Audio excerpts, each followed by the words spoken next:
J'ai précédemment fait une vidéo sur les produits les plus importés en Afrique. Donc les produits qu'on importe le plus en Afrique, les 10 produits. Donc aujourd'hui, je vais faire le contraire et je vais justement te parler des produits les plus exportés d'Afrique. C'est très important de le savoir parce que ça va nous permettre de savoir quels produits on peut exporter. C'est notamment dans l'agriculture. Donc si tu souhaites savoir quels sont ces 10 produits les plus exportés, tu restes jusqu'à la fin de cette vidéo et on en parle juste après. Bienvenue sur la chaîne Industrie Africaine. Moi, c'est Paul Guérin et ici, tu retrouveras tout ce qui peut te permettre de développer ton business et de te lancer dans l'entrepreneuriat, que ce soit en Afrique ou ailleurs. Donc, on parle de business et de mindset. Avant de commencer cette vidéo, je vais t'inviter à cliquer sur la petite cloche pour t'abonner et recevoir mes prochaines vidéos. Et si tu as aimé cette vidéo, tu mets un like et surtout, tu la partages au plus grand nombre. C'est comme ça que tu peux faire grossir cette chaîne. Alors, comme dit précédemment en intro, aujourd'hui, on va parler des denrées les plus exportées en Afrique. Alors, on a deux types de denrées qui sont exportées en Afrique. On a le premier type, ça va être les matières premières, tout ce qui sort de notre sous-sol. Et le deuxième type, ça va être les denrées agricoles. Aujourd'hui, je vais me concentrer sur les denrées agricoles parce que c'est ce sur quoi nous, en tant qu'Africains, en tant que diaspora ou en tant que jeunes habitants sur le continent, on peut directement impacter. Les matières premières telles que le diamant, le cobalt, le nickel, le pétrole, ça, on n'a pas aujourd'hui la capacité en tant qu'Africains parce que ça appartient à de gros organismes et surtout ça appartient à l'État. Donc c'est très compliqué de se lancer sur ce marché-là. Donc on va parler des 10 denrées agroalimentaires qui sont le plus exportées en Occident. Donc la première denrée, ça va être le cacao.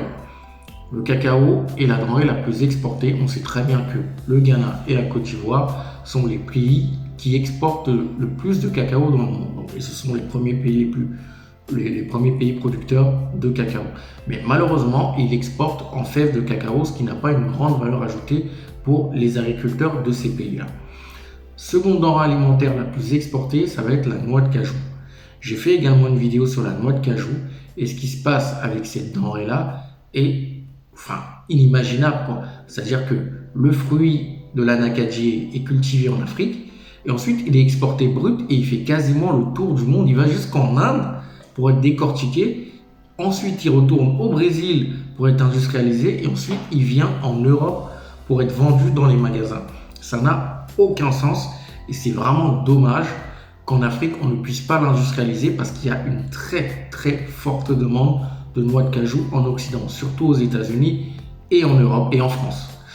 La troisième denrée agroalimentaire la plus exportée d'Afrique, ça va être le tabac. Le tabac, on l'utilise pour faire les cigarettes, les cigares et toutes sortes de produits qui servent à se noircir les poumons. D'accord, donc ça fait partie des produits qu'on exporte le plus. On a d'énormes champs de tabac en Afrique et c'est un produit sur lequel toi tu peux te lancer, bien évidemment, pour exporter en Occident. Parce qu'en Afrique, on n'est pas très consommateur de tabac. Ça vient petit à petit, mais on est vraiment encore très loin des consommations qu'on trouve en Occident. Quatrième matière agricole la plus exportée, ça va être le café. On sait très bien le café, pour ceux qui vivent en Occident, les Occidentaux n'arrivent pas à se lever le matin ou à commencer à bosser sans boire du café. Je n'ai jamais compris ça. Pause, café, se lever, café après avoir mangé, café, tout le temps. Donc, je sais très bien que c'est une matière et c'est une denrée qui est en plein boom et qui sera toujours en constante augmentation. Donc, si tu te lances sur le café aujourd'hui, bien évidemment en industrialisant le café, moi je pars toujours du principe qu'il faut apporter sa valeur ajoutée. Sinon, ce n'est pas très compétitif pour l'Afrique. Donc, si tu le cultives, tu peux le vendre moulu et tu peux mettre des arômes, mais en tout cas, c'est un marché sur lequel tu peux te lancer aujourd'hui. Donc, la cinquième denrée dont je vais te parler aujourd'hui, ça va être le coton. Le coton fait partie des denrées agricoles, les plus exportées.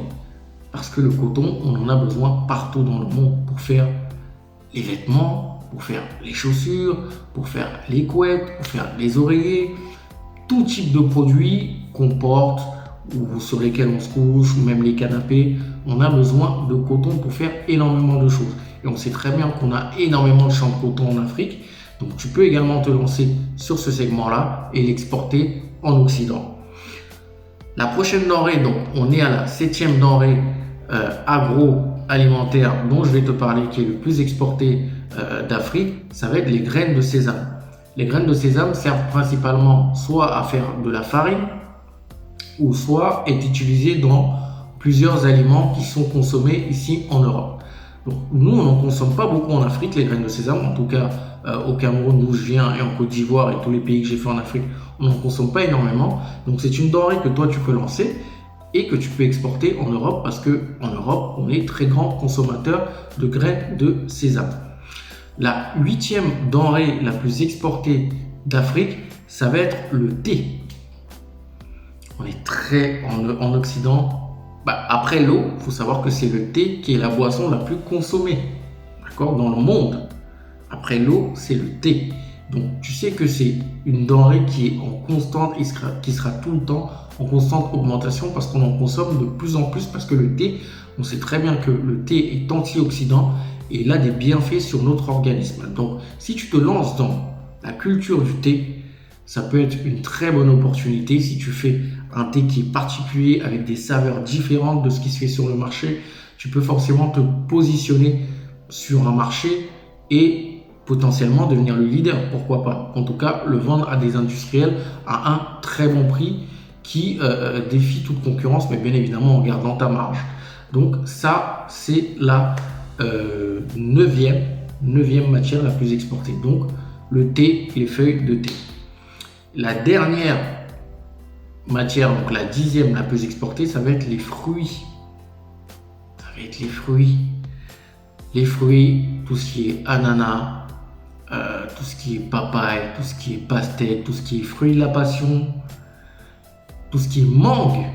Ça, ce sont des produits qui n'existent pas en Occident. Ils n'ont pas le temps Ils n'ont pas le temps. Quand je parle du temps, c'est ici, il y a l'hiver, il y a l'automne. Ce sont des périodes qui ne sont pas propices à la culture de ces aliments-là. Et donc, en Afrique, on exporte énormément de ces produits-là, de ces fruits, vers l'Occident. Donc, si toi, aujourd'hui, tu peux te lancer dans ce type de fruits-là, que ce soit l'avocat, que ce soit le citron, que ce soit le pamplemousse, que ce soit le moringa, le gingembre, des produits comme ça qui sont aujourd'hui dans la gamme healthy et qui sont aujourd'hui en constante augmentation. Donc ça peut être une très bonne opportunité pour toi de faire pas mal d'argent. Et le dernier en bonus, ça va être les huiles et tout ce qui est beurre. Beurre de karité, beurre de cacao, beurre de palme, des poudres également. Donc tout ça, on utilise énormément les huiles et les beurres. Donc notamment le karité, le coco, qui est utilisé beaucoup dans la cosmétique et aussi dans l'alimentaire. Donc voilà les 10 plus un produit bonus, produits donc denrées alimentaires qui sont le plus exportés d'Afrique. Donc ça, ce sont 10 produits sur lesquels tu peux te placer aujourd'hui, dès maintenant. Et il est très important que nous ayons le contrôle sur ces denrées-là.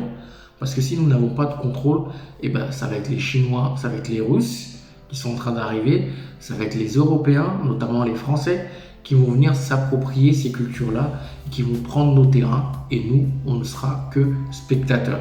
Donc aujourd'hui, il est important de mettre la main sur ces cultures-là, de les contrôler, de les exporter comme nous le souhaitons. La meilleure façon, c'est bien évidemment de l'industrialiser et au moins on aura le contrôle dessus et on pourra fixer nos prix, parce que j'ai toujours moi du mal à comprendre comment des personnes qui sont à Londres, qui ne savent pas comment se cultive une mangue, une papaye, du gingembre, comment se fait du karité, du cacao, et c'est eux de leur tour qui fixent les cours. J'ai du mal à le comprendre et je pense que c'est un non-sens total. D'accord, le monde il tourne vraiment à l'envers et c'est à nous de changer la narrative et de prendre le contrôle de ces matières-là. Donc voilà ce que je voulais partager aujourd'hui avec toi. Dis-moi ce que tu en penses en commentaire. Sur quelle denrée toi tu aimerais te lancer? Quelle est la denrée qui t'intéresse le plus? Donc dis-le moi en commentaire, ça m'intéresse de savoir. La semaine prochaine, on se retrouve pour une nouvelle vidéo, un nouveau thème. N'oublie pas de me suivre sur les différents réseaux sociaux, que ce soit Instagram, que ce soit Facebook, bientôt TikTok. Bientôt je serai sur TikTok et je vous donnerai le TikTok lorsque je me mettrai dessus. Et puis on se retrouve la semaine prochaine. D'ici là, porte-toi bien et n'oublie pas que nous sommes tous des multi-billionnaires. Bye.